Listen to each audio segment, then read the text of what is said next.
Welcome to Shop Shack. We want to bring an optimistic lens to look at what works and how retailers can help themselves be profitable. So we created this podcast to talk about just that. I'm Deanne. I have over 20 years in the retail industry with both design and operations and bringing that perspective to retail. And I'm Chuck Palmer. I am a digital product manager focused on consumer facing applications. I grew up in retail, and my career has spanned merchandising and consulting and technology. And I have lots of opinions and thoughts, and I needed to get them out of my head. So that's why I'm doing this. Well, today we wanted to talk about the silent winners, the quiet ones, the ones that nobody really hears a lot about, but they have been killing it in the industry. And it's really interesting that nobody talks about them. And I wanted to kind of throw the first one out there and talk about Von Maur. Von Maur is a department store. You never hear about them. They've been around for 150 years, 150 years. And in that 150 years, they have been profitable every single one of those 150 years. Can you believe that? How many? No, actually, I can't. Even through world wars and they have navigated. Yeah. I mean, everybody talks about supply chain and tariffs, and that's disrupting us, and we can't do business. They've been profitable through the invention of the telephone, the invention of the automobile, the invention of the airplane, the invention of the computer, the internet, the cell phone. These things that disrupted society, completely turning it upside down. Meanwhile, Von Maur is like, here's your muslin undergarments. Exactly. Yeah. They made it through all of that and still made a profit. So I think if they did that, we can kind of navigate through what we're going through now. How many stores do they have? They have 34 stores. Okay, so a regional chain. Yes. Manageable, and I say manageable. And when I was a merchant at Macy's, I was in the Northern California area, so we had 26 stores, and that, I could basically hit all 26 stores between Thanksgiving and Christmas. Of course, I the analyst in me wants to take it apart and see what they do well, but my gut tells me it's tried and true retail stuff, like, I don't know, salespeople who look you in the eye and listen to the answers to the questions that they have for you, and things like that. They have they invest heavily in their employees. They pay their employees. Their employees are not on commission. They have one of the lowest turnover rates in the industry. They have employees that have been with them for 10, 15, even 20 years. And they have one of the highest satisfaction rates for both employees and customers. They routinely, year after year, make top customer satisfaction lists. Yeah, even though they're a regional chain and they're competing against nationals, they still make these lists. It's incredible the effort and the training they put into their employees. They're very avid about promoting from within, and they train their staff to kind of like a waiter in a fancy restaurant. A professional waiter will recognize when somebody wants them to come to the table and when somebody wants them to stay away. Well, that's how they train their employees to understand when the person needs help and when they really just want to be left alone to browse. I used to think that that's not hard, meaning common courtesy, common sense, those terms are overused.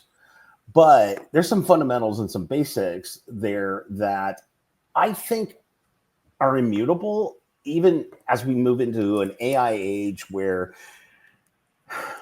the purchase decision is informed very, very differently, but it's still a purchase decision. With a Von Maur, it's, questions come up like, why aren't more people doing this? Is this sort of what Nordstrom's trying to do by going private again and trying to have more control over what's going on in their stores? I don't know, but I can tell you the few times I've walked through a Von Maur or bought something. I think last time I bought something there was probably for my mom. Yeah.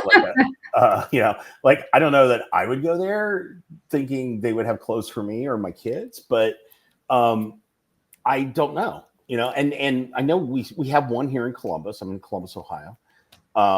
Do you have them in the Atlanta area? We do. Yeah, we have one in Atlanta. It's in the same mall as a Nordstrom and Dillard's. And I go in. I didn't used to go in there until I started I was curious about them.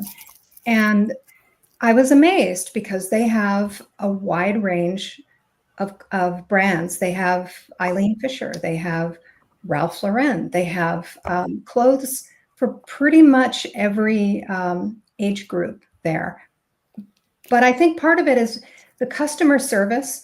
And I think it's also their loyalty program it really invests in the customer. They have a lot of retailers make money off their loyalty cards and their credit cards. The fees from their credit cards are a big income stream for Macy's, for Nordstrom, for most companies. Yeah. Von Maur's credit card, I call it a credit card, 0 fees, 0 charge. They don't make a dime from that card. They use it strictly as a mechanism to get people to buy products and to lift basket size. Like where an old credit started. Yeah, like an old-timey department store card. We trust you to pay your bill. Exactly. Huh. I did not know that. That's interesting. It is. And so while they appear conservative, they're really just foundational, I think, is a better word to describe them.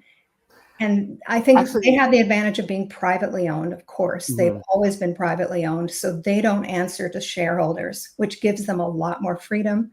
And I think that's a big part of why the Nordstrom brothers were really trying to buy back their company. I think for a company like Nordstrom or Von Maur, that's an interesting contrast effect, right? Or way to look at it. Those things that are in this context, in this day and age, the foundational successful retail math stuff seems radical. Isn't that funny? Has anyone thought to ask, what's Von Maur going to do with AI? Hopefully they'll insulate the customer experience from all that noise. The quiet stuff is still working. And I think that I'm glad that we're talking about this way, because it is still out there. It's still valid. It's not rare. It's not as rare as I think that we think. There's so much hype and noise around innovation, technology, what's bad. Wages are completely like whack as far as I'm concerned, given the contribution retail makes to the economy. I think the rule of thumb is that 3/4 of the economy is driven by consumer purchases. Those people should be paid better. And that's one of the fundamentals. So I think you told me earlier that Von Maur's average tenure in their employees like 5-10 years or something. 10 to 15. Institutional knowledge is invaluable, and that's why you get such a flat experience from most retailers.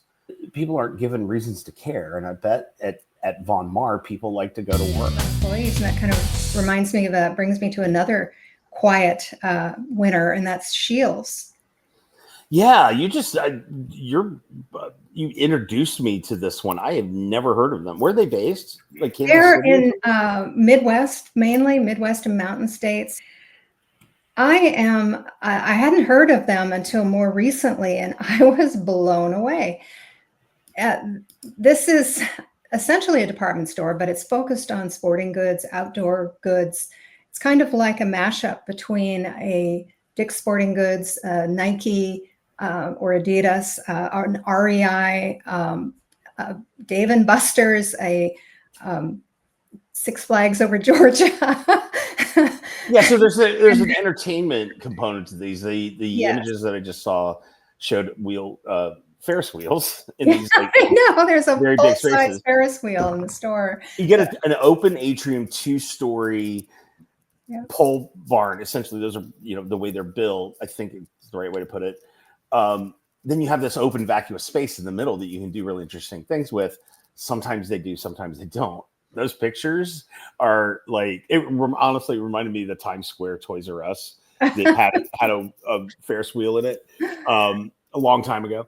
And that, I think you're right. Those are department stores, and even though they're focused on that, outdoor apparel is, lifestyle, Yeah. and it has been for a long, long time. And it's an interesting category. And I'm thrilled to learn that there's what did you say, a 34, 35 store chain? Yeah, something in that range. Yeah. That I'd never heard of, because they're 300, I'm an roughly expert. 250 to 300,000 square feet. So these are massive stores. Yeah. Man, that's a lot. Oh, it's a lot. But what really interested me, so they have a huge entertainment component. They have restaurants, they have a candy shop, they have a toy store inside with really goods, like a full array of Lego stuff and other toys. I'm not up on my toys. I don't have kids. Yeah. But they have outdoor clothing. Oh, they have a bowling alley. They have arcade. They have, you name it, VR games. Oh my gosh. And they have of course, the Ferris wheel and other things like that. But what really interests me is the attention to the retail component. So they have a shoe section with running gear, running apparel, and running shoes. And the way that they've fitted it out, I mean, it's the size of a full Adidas or Nike store. I would put that section up against any standard Adidas or Nike store. And maybe even, it might even be superior to what I've seen. Now, not a high-end specialty Nike store, of course, but a standard location for a Nike or an Adidas location, I think it's actually done better. It has digital signage. The way that it's merchandised is very beautiful. Everything is really well stocked. They just do an amazing job in these sections. The area where they sell kayaks and canoes is a lot better done even than REI, I would have to say, because the product is a little more accessible. You can see it, touch it. Some of the products you can even sit in a little more easily, so you can test out products. When I go to REI, sometimes you have to ask for help to see is this the right product for me. It's often hard to get help in REI. Scheels, it was not like that. There were people there to help right away. And a lot of that is because Scheels is a 100% employee-owned company and has been since the 90s. So those employees are very vested in customer service and you having the things you need as quickly as possible in that store. Again, fundamentals, the baseline of retail.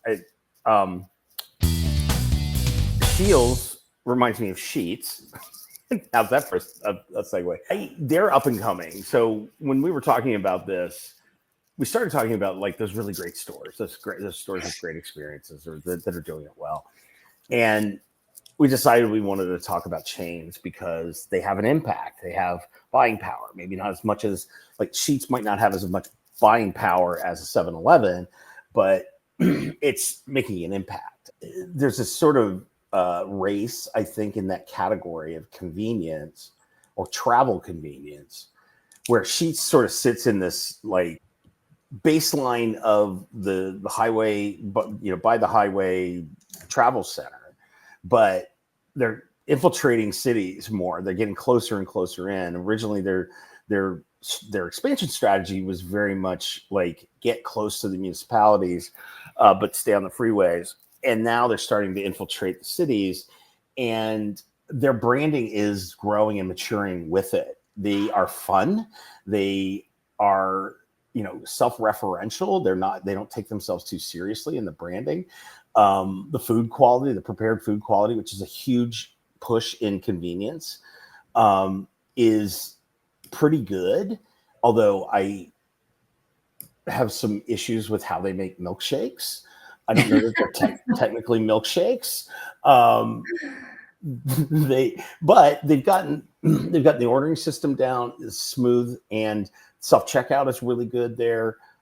It's all integrated. So, you place your order for prepared foods, and then you take it to the register, the attended register, the self-checkout, and it's, it basically creates a product for that order that you had. Yeah. And I just came off of a big project with 7-Eleven, and I had to look at some of these, competitors or how people were doing things. And, they came out of the gate with fuel on their self-checkout. We did not. Are they doing it right? I don't think so from a UX or user perspective. It's a little confusing, but man, the donuts and milkshakes and the branding is really good. They've done this really nice job, I think, in reaching out to young people who are working and who have to go there to fuel up, to get their food in the morning or get their food in the evening.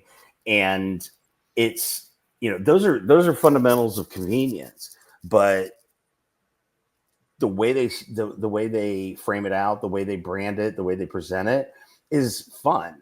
Graphically, visually, the visual puns, the tone and the attitude, even to the signs that say we're hiring, there is some cheekiness to those, and it makes it top of mind. Like, am I going to, if I'm driving down the road and I'm thinking I'm going to need gas and a Snickers, the Sheetz brand is like, you want to go there because it's interesting, it's clean. You always know the bathrooms are going to be clean, but it's that tone and attitude that it's like the voice of the brand that is talking to these folks, and I think they do it really, really well. It helps that they're privately, or it helps that they're not a franchise. When you franchise something, I think the convenience chains that are franchised, those are really hard to control. Yeah. I saw it in the at 7-Eleven. Yeah. They had acquired Speedway, which was owned by a larger company that was private or public, but still kind of left on its own to do its own thing. And it evolved in a very similar way as Sheetz, with very strong personality, incredible loyalty program. Okay. So this is a little inside baseball, and we all know these things happen, but the results are what I'm talking about. 7-Eleven was very much an urban convenience store based. Speedway was very much travel center, fuel driven. The two combined make sense on paper, especially as 7-Eleven wants to be more of like an infrastructure. Mm-hmm. There's a really interesting discussions internally that I got to hear that was positioning them to be much more flexible with how they do business in different markets. And I don't think I'm talking out of school here. Huge investment in technology in order to make it more flexible and more plug and play. For the nerds out there, it's a headless approach to the technology, and it makes a lot of sense. But getting there, and culturally, yeah, and public company franchises, we had to do a lot of things that were counterintuitive because we had this other voice in there of the franchisee. And talk about political. Yeah. Wow. That's some interesting stuff. And it makes you, as a professional, it makes you nimble, and, like, you got to be really good at what you do. But from a customer standpoint, you get this mixed bag, right? Yeah. And I've been in, in the 2.5 years that I was doing that, I was in a lot of convenience stores, as you can imagine. And when I travel, I was like, when I was in Europe, I was like, how is it different? Just noticing these things. And I can tell you that I've never been mistaken about whether or not I'm in a sheet store. I have been mistaken if I've been in 7-Elevens in cities or speedways. It's like they're innocuous. There's it's all the same merchandise. The merchandise is supposed to be the hero, but when you have an invisible envelope, it's sort of like, I can get my Snickers anywhere, right? Yeah. Well, on the subject of franchises, I wanted to just touch briefly on Ace Hardware, because that's another kind of quiet winner. But they do it well. Hardware, the Ace is the place with the helpful hardware person. Hardware folk, I think they call folks, them. It used to be man, but now it's PC, so it's folk. Girls. Yeah, we mess everything up. But it's everything. Not technically. I was really surprised that I had my hand slapped. It is not a franchise. It is a co-op. Yes, right. It's the largest retail co-op in the world. Yep. The people who own those stores do not pay franchise fees every year. They don't pay any fees. They actually receive co-op benefits every year. They receive their portion of the profits, just like REI shares their portion of payout to its co-op members every year. Last year, the numbers were something like 90 some odd million in revenue got shared with their members.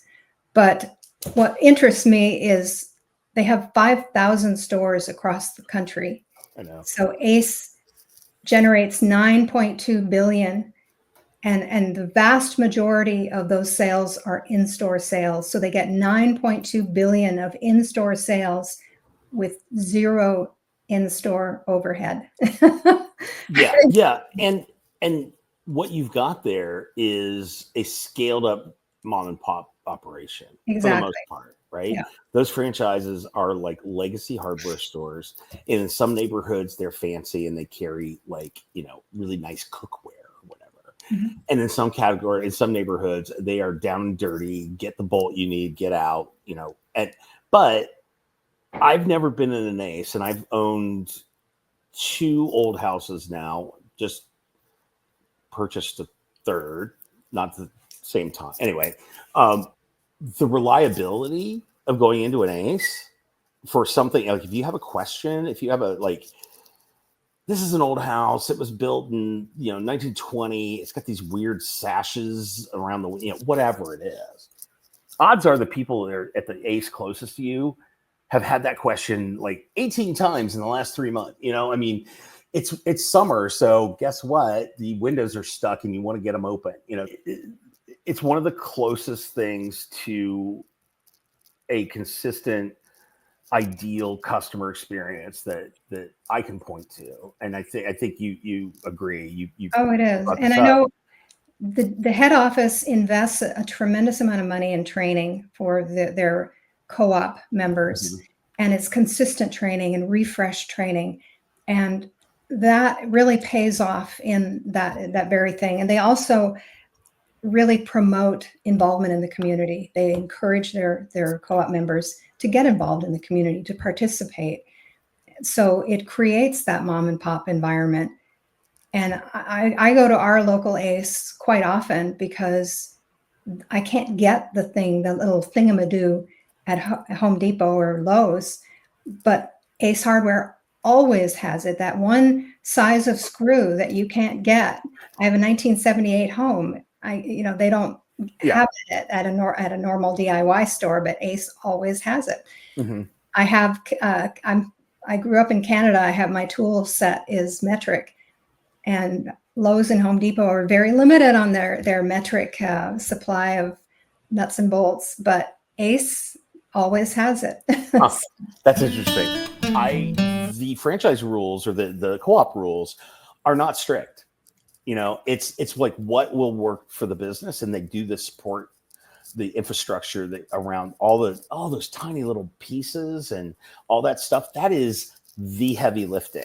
Mm-hmm. And they struck the benefits of scale for the local guy. And without that kind of support, I think it would be really, really, really, really difficult to run a hardware store that could really service people, especially in a market where there are all sorts of different kinds of homes. Yeah. And so it's brilliant and sustainable, and like one of those brands that people don't watch because it's not volatile, but damn, we could learn a lot from the operating model, because it allows for the guy behind the counter and the guy leaning against the counter with an apron on to be there and be ready for you when you come in. And you're like, I'm just looking around, and they're like 3 minutes later, they're like, plumbing?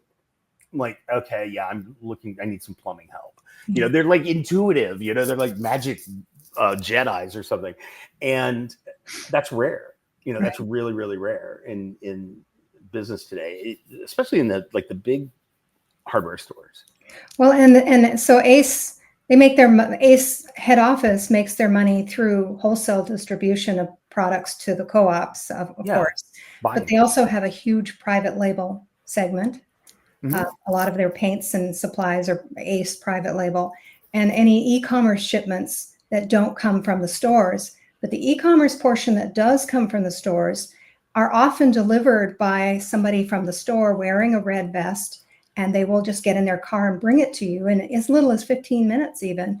And so your doorbell rings, and there's the store owner wearing his red vest, handing what you need with that special touch. And even at the way we all measure things in big retail,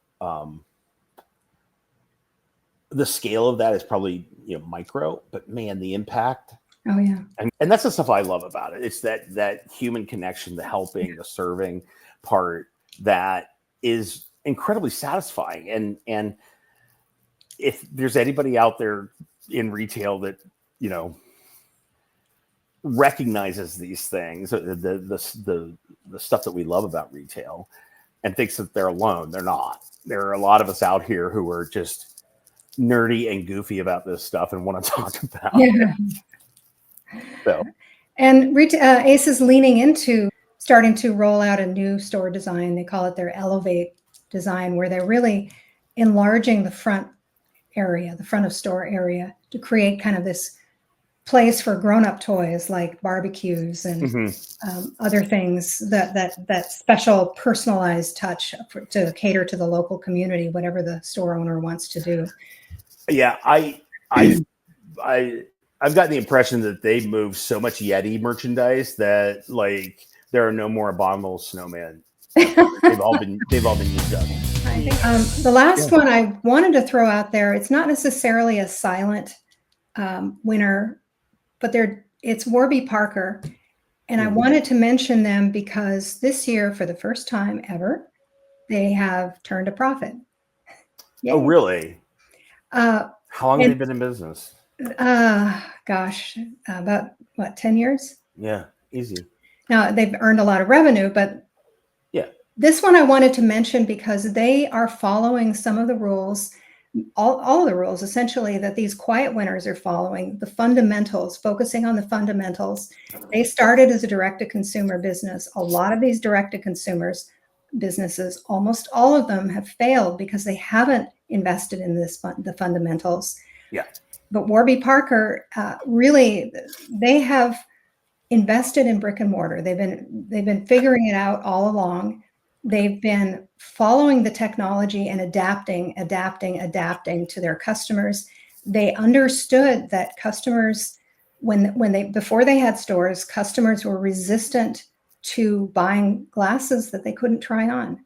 So they created this home try-on kit. Here, pick out 5, we'll ship them to you, no cost. Then you ship them back to us, taking a page from Netflix, ship a movie and ship it back. And that changed the game for Warby Parker and for direct-to-consumer. That really was the seminal moment when they turned a corner and became a thing that could potentially succeed.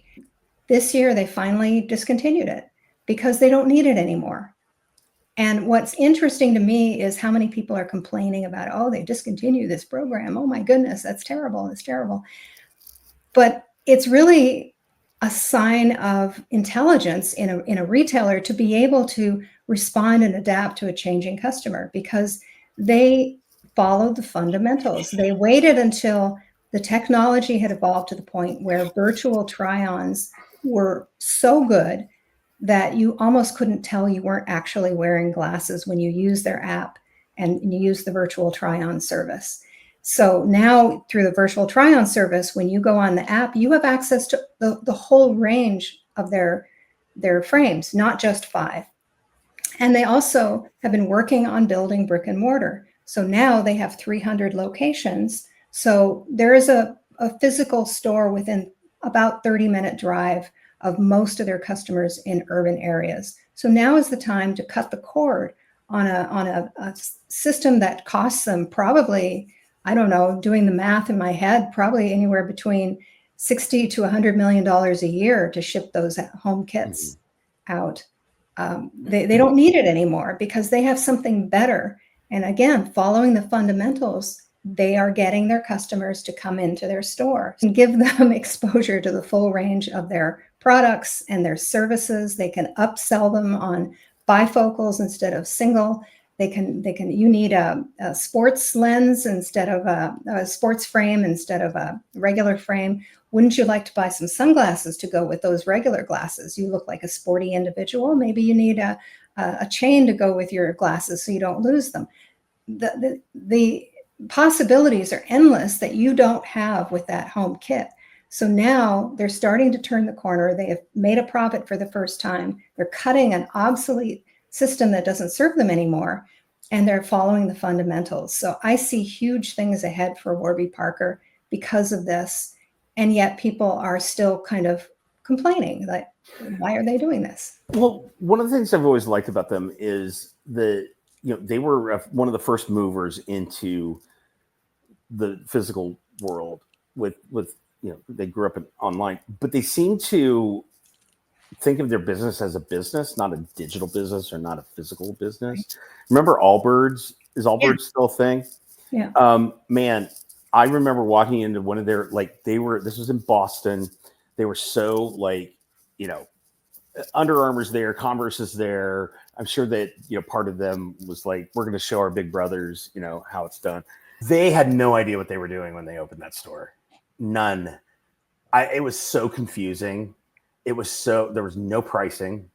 There was no, it was hard to understand the size, how to get to sizes and trying. It was all over the press and retail press that Allbirds is finally doing their first store. And of course it was busy. I think they were selling stuff, but they could not tell me the differences between this one and that one. They all looked like the product was so not differentiated.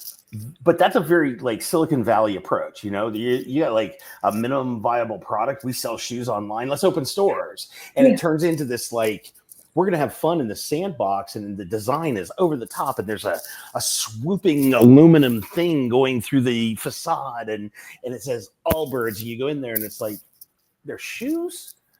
Warby Parker built a good optical shop. Mm-hmm. They figured out the doctor thing that lens crafters figured out a long time ago. But they're vertically integrated, right? Yeah. They are a brand, and they do a really good job of fashion merchandising. There are basics when they, for the first 5 or 6 years, it seemed like there were 4 styles, and they covered the gambit and they did good. But the last time I went in, there's a lot more fashion, a lot more variety of sizes and widths. I need wide glasses, and I tried on some things where I was like, oh, okay, I might actually buy these. What that tells me is that they're evolving their business as a business, and the technology and the gimmicks and the store design and all that is in service of the customer and the business. Right. And that's, It's not hard. No, and they have integrated their technology to a degree that a lot of retailers have not yet done. That you talk about seamless, making your channels seamless. I hate that word seamless. There are always going to be seams, but you want the seams to be smooth, not less. Yeah, don't get me started on omni-channel. Anyways, what they do is they have integrated their information. So if you start shopping online and then you walk into the store, the store employee can pull your information up and see where you left off and immediately pick up right there. You don't have to reinvent the wheel. You don't have to tell them what you were doing before, and you just start it. It's really convenient. They know exactly what you were looking at, what you like, what you bought before. And so it makes it very easy, and you can personalize the experience for the customer very easily. There's a transparency to that, exactly. Right? Like, you learn as a merchant, as an environmental designer, as a web designer, that if the tools and the functionality are more apparent than the product, then you failed, right? If the store overpowers what it is, that you're selling, then you're missing something. Oh yeah. And like is it Glossier? Is that how it's pronounced? Yeah, more store than product. Yes. Yeah. When they came out, everybody, this is one of those things that I think people in the retail industry, at least in those of us that look at the store designs and the web designs and how that interface with customers, we're starved for good stuff. And so when something like Glossier comes down the road, this was like 3-4 years ago, right? Their stores were so like celebrated. And I remember going into the one, probably on Fifth Avenue in New York or whatever. And I remember thinking, it like immediately reminded me of the science of this, and that I am not this customer and I need to rely on the data, so I'm like looking at this going, okay, I really would like to see these numbers because this is confusing to me. Warby Parker has never let the design of the store overpower what they're there for. Right. I mean, they do a good job. It's really, really nicely done. It is, and they personalize each store to the community. I know there are 4 here in Atlanta, and each store has art in it, commissioned by a local artist to that community. And that's, again, not hard. I said this earlier, and I want to clarify something. The fundamentals of retail are not hard to understand, but to do it well, to do it at the level of Von Maur or Ace or Ace, is worth examining, because it's not the same. Those stories that we've told, their successes, there might be some similarities in the fundamentals, but it's the way they're executed, the way they're brought forth, the way they're brought to life. That's so human, and it's what people still connect with. I think we can learn a lot from it, and especially in a time where there's all kinds of noise and chaos around us. That steady path is, and always has been, important. It has, and it works. AI is important. Technology is important. All these other things are important, but the fundamentals have to come first. And all of these companies that we've talked about all do the same things. And any retailer who does these things, I mean, to your point, how you execute them can be your own. You personalize it to what works for you. But your stores have to be the hub of your ecosystem. Employees are the grease in your wheels. You have to invest in them and invest in training. Your website, all of that is important. AI is going to make it less important, but digital is your force multiplier to your store. And every penny you spend on your technology has to funnel through all of your channels, including your store, like Warby Parker does, and Boot Barn and Ace Hardware. Everything funnels through your website into your store. Bring your customer into your store as much as possible, because that's where your highest profit margin sits. They can start shopping online, but at some point You want them to come into the store if at all possible. And the other thing that's important is leaning into private label. Each and every one of these companies have private label, not because it's a low-cost option, but because it's a good brand in its own right that customers seek out. And it's becoming a brand differentiator. They could sell it as its own product in other stores if they wanted. And so those things are things that every retailer could do in addition to following all of the new technology trends if they chose. But they're not doing these things, or they're not doing them well. They're cutting staff. They're not training staff well. They're separate. They're keeping online and offline separate. And they're not investing in their stores the way they should. So it's just very strange to watch them struggle when the secret sauce is right there in the fundamentals. Yeah, it's we have a tendency to make things complicated, but when you get down to it and you look at these companies that we've been talking about, it's sort of like practical, pragmatic, slow, steady growth. I remember when I worked for Crate and Barrel back in the day, when the group that started that company was committed to slow, steady growth. It was like 10 years into the business before they opened a standalone furniture store, and they wanted to get it right. And the path is littered with good intentions, and I think that when we see these things all coming into play and they click together, it's worth celebrating because, and at a very minimum, case studying, and because there is, if you have a strong brand culture, it's not easy, but I think those things can be readily identified and they fall into place. You can see in a Glossier an immature voice, an immature brand that was rushing to this point.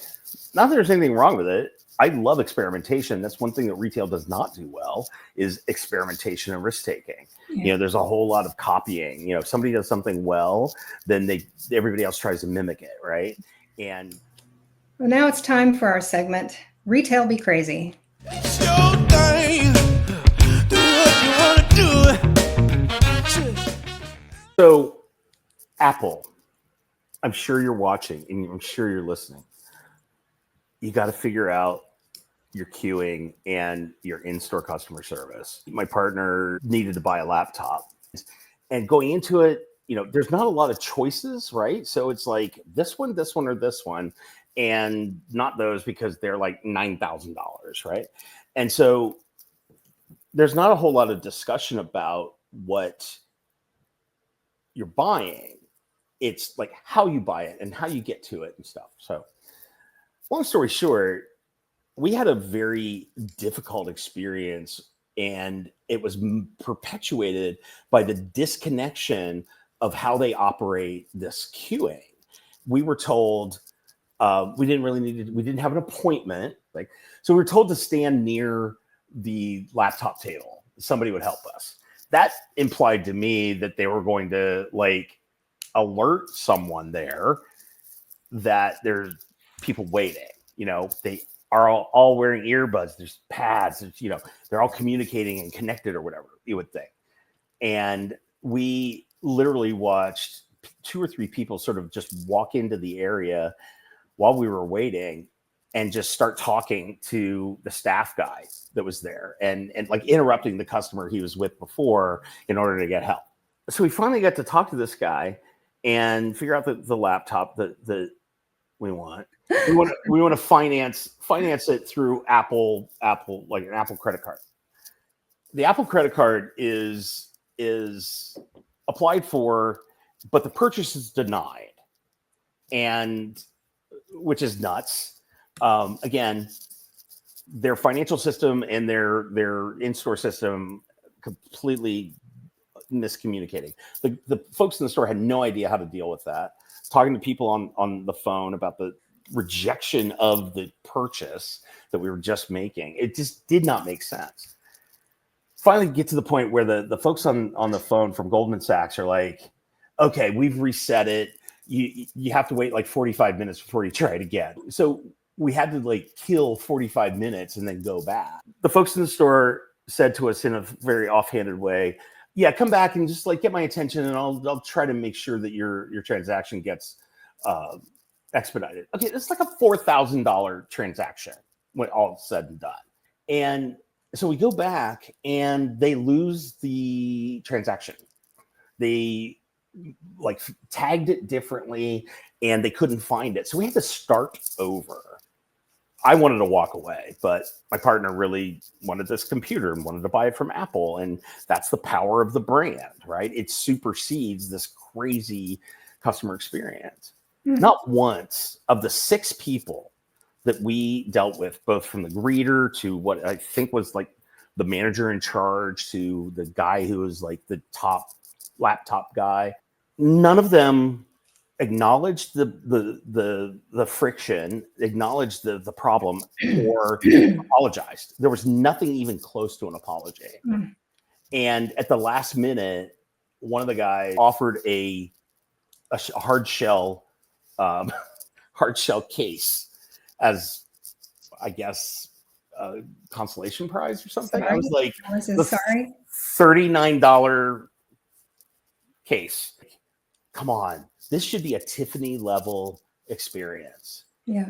To buy a laptop at an Apple store. And it just turned into like we were being bothersome. Yeah. How jaded a retailer do you have to be that a $4,000 purchase is like, Yeah. That is crazy. That is crazy. Yeah. It was crazy. And well, for mine, I'm just going to touch briefly on this. Is what makes me crazy is it's been going around the internet for 2 weeks, and that's the Sydney Gate, I call it, because it is such a retread. I mean, look at this. Yeah. For the past 20 years, this has been done to death. Can you not come up with something original? I am so sick and tired of this tired old thing. Yeah. I will say American Eagle is not stupid. They know what they're doing. And to present that message in that way, I think is pretty savvy. Do I agree? Well, listen to this. I mean, okay, so in the aftermath of this ad, I'll leave it on the sexy women picture for a minute, but in the aftermath of this ad, there after the campaign, the traffic, their website traffic went up 60%, but their sales stayed pretty flat. Foot traffic is down 9% from this time last year as of this week. And it's ironic because in the 2 weeks before they released this ad, their traffic was up 5% from the time that the same period of time the year before. And if you look at the 2024 ad, they had I think Coco Gauff, the tennis player, was their celebrity, and Trevor Lawrence, the football player. They were their featured celebrities, and it was very quiet. There was no controversy. Nobody talked about it. It didn't really shoot up their go back to school. Yeah. But they created some denim styles for Coco Gauff. It was some stovepipe jean. It sold out. It became a top seller. Mm-hmm. And they reported a record revenue of about $1.3 billion during the quarter that they launched this ad. So all this talk about Sydney Sweeney, and yes, it's generating conversation, it's generating controversy, but it's not generating results. So it's crazy. Do you think they shot themselves in the foot? If you look at their mission statement is all around inclusion.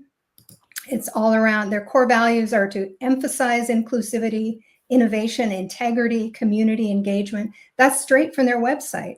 And does this ad do that? Or well, let's go back to Sydney. No. Does this ad do that? Not so much as this ad.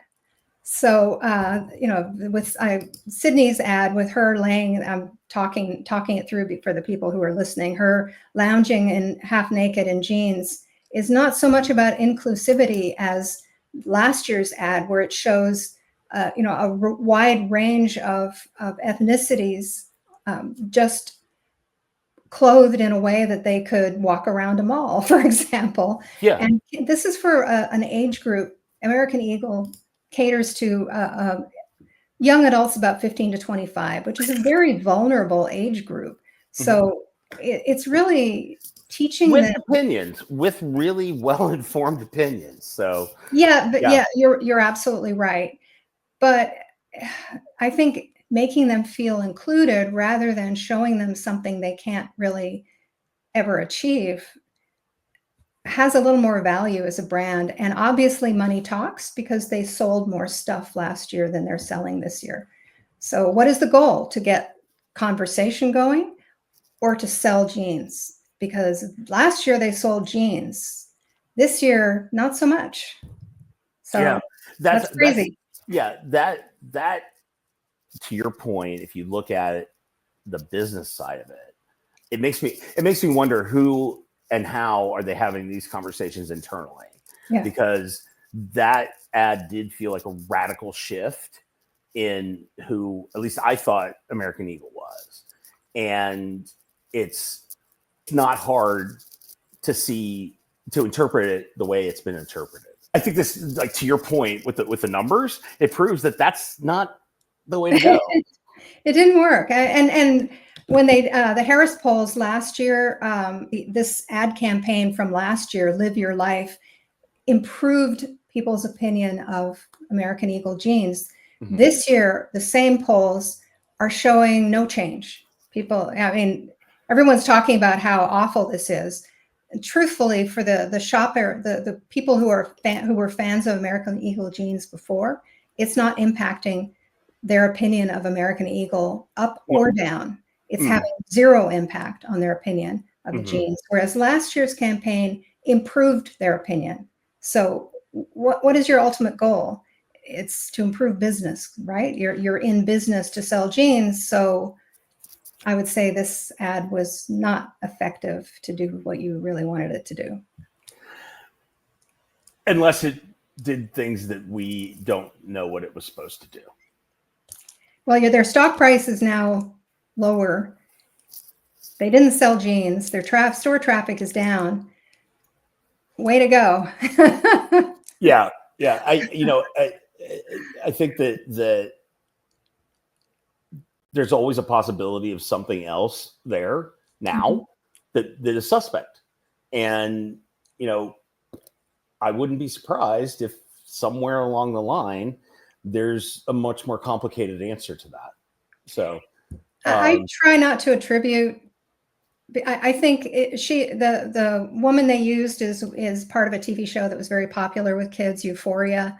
They pulled an actress that was popular, and they probably should have pulled 2 or 3 to get a range of ethnicity. They probably should have pulled in a male actor, and covered both ends of the spectrum, but they didn't do that. And then they ended up having to hire a PR firm to kind of see what they should do, assess the situation. And the end result of that was they just kind of remained neutral, which didn't help the situation. They had an opportunity to kind of connect with their audience a little more deeply and reinforce the Live Your Life message or the American Eagle inclusivity message, and they didn't.